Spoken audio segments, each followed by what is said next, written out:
सलमान, हारिस अभी तक घर नहीं आया। आप उसे कॉल करें ना, कहें कि वो जल्दी आए।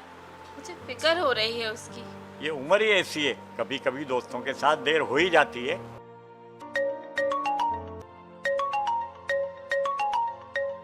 हेलो, कौन? हेलो, मैं एसएचओ नज़ीर हुसैन बात कर रहा हूँ, बल्दिया थाने से। जी जी एसएचओ साहब, मैं आपकी क्या मदद कर सकता हूँ? ओ, ये हारिस नाम का मुल्जिम आपका बेटा है?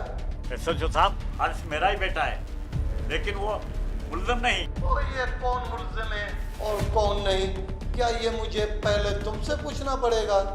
सॉरी सर, बेटे की परेशानी में बोल गया था। ओ, ये हुई ना काम की बात। ओ, ये मुल्जिम हारिस अपने दो दोस्तों के साथ एक घर में डाका डालकर भाग रहा था। तो ये पुलिस मुकाबले में गोली लगने से जख्मी होकर पकड़ा गया है और तफ्तीश करते हुए उसने ये आपका नंबर दिया